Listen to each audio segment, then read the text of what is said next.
got a new sponsor. If you didn't hear last week, Game Up. It's official. It's a hard hydration drink, thirst-quenching adult beverage, so it has alcohol in it. They're all 4.9%, so comparable to a beer, but they got 4 great flavors currently: fruit punch, orange, lemon, lime, and grape.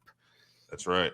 Low carb and only 110 calories per can. So check it out. Game Up. They're our sponsor. Going back to Mexico, baby. Viva Mexico. Well, last time we were here for a fight night was Mexican Independence Day. It was Grasso and Shevchenko 2. It was a fun card.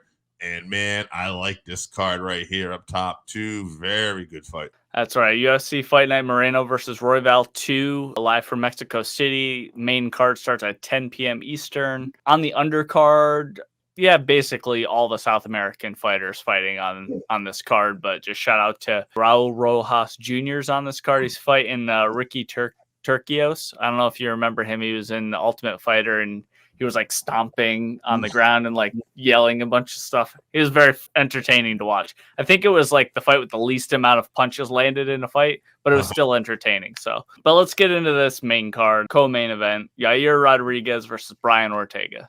Let's keep talking featherweights. Yair Rodriguez, 19-4-1, 8 KOs, 5 subs, 6 decisions. You always hear me say this whenever we talk about this guy, but always gets better. Every time I see this guy fight, he just continues to improve. Former UFC featherweight interim champion, so he was close to having an actual lineal championship at one point. Ultimate Fighter Latin America winner, fight of the night 5 times, performance of the night 4 times. Latest finish in UFC history, 4 minutes and 59 seconds at the buzzer with the Korean Zombie, a fight that he was going to lose that he ends up pulling out. And, it's just, he's got that mentality too. He's someone constantly improving. And Brian Ortega, all right, 15-3-1, 3 KOs, 7 subs, 5 decisions, mentally tough. Another guy that just constantly, I would say, looked like he's improving a little bit. Hit some rough waters this last time. We're going to talk about that in a second. But fight of the night 5 times, performance of the night twice. A guy, like I said, that was improved. If you look at some of Brian's early fights in the UFC, he had to pull come from behind submission victories, and he did. All right, so he's a guy that he takes the fight at a time. He's not one who's going to just get discouraged because he's losing around. That being said, he's a submission guy, but he has one of the nastiest knockouts of all time with Frankie Edgar, a knockout that makes us all sad, but it is vicious. Here's the thing. Again, mentally tough. They're both mentally tough. Brian, the last time these two fought, he had that shoulder injury where he dislocated his shoulder. I think Brian Ortega is not the kind of guy that's going to get in his head about that. Now, people are going to cringe a little bit like this, but hear me out. CM Punk, right, a guy not have the greatest UFC career and in WWE, he's been getting injured a little bit lately, and he's been dislocating shoulders and stuff like that. And I heard somebody recently said this. Now, granted, he's much older. He's 47. But guys that get in their 40s that did BJJ for a while and stuff like that start to develop these type of injuries. Brian's younger. Brian's a savage, but he's also done a lot more damn BJJ at the highest level. So kind of a little thing I just want to throw out there in the back of mind if we see this injury pop up again. Hopefully it doesn't. Like me some Brian Ortega. Great fight on paper. I don't know who would have won that last fight, right? Because that freak injury happened so early. Like, it's not going to shock me to see Ortega win. That being said, that injury did happen, and Ortega hasn't had as much fight time in the last few years coming off that. Talking about a game of inches. So I'm going to go with Yair.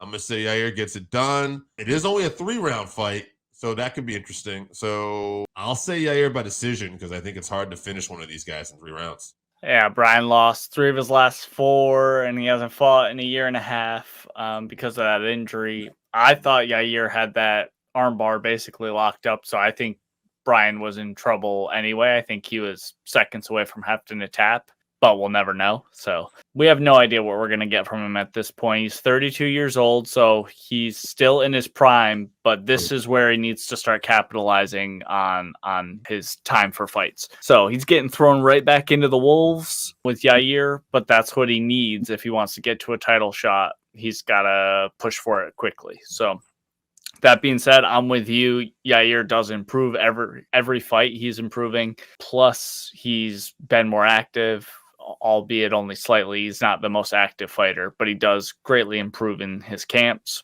I gotta go with him just because we don't know what we're gonna get with Brian. I think if anyone can finish Brian, it can be Yair. So I'm gonna pick Yair by TKO in round 3. I think he clips him with some head kick or some wild punch and follows up with some ground and pound. I hope not. I like both of these guys, so I'd like to see Brian really come back and get the win, to be honest. To the main event, Brandon versus Brandon. Moreno versus Royval. This is their second fight. Royval 15-7, 5 KOs, 8 subs, 2 decisions. Fight of the night 3 times, performance of the night 1 time. He kind of feels like the third best guy in this division, though. You know, like he feels like he's one of the best, but he doesn't feel as good as the champ, Pantasia, and he doesn't, to me, feel as good as opponent. Things could change because these fights are a battle of inches when you're that close, and improvements, decline are all going to be a big factor. But Brandon Moreno, 21-7-2, 5 KOs, 11 subs, 5 decisions. Feels like he's in that Max Holloway role right now, right? Like he needs to get back in there. He's one of the best, but can he beat the champ? Well, he's going to have to start by beating Royval. You can't rule out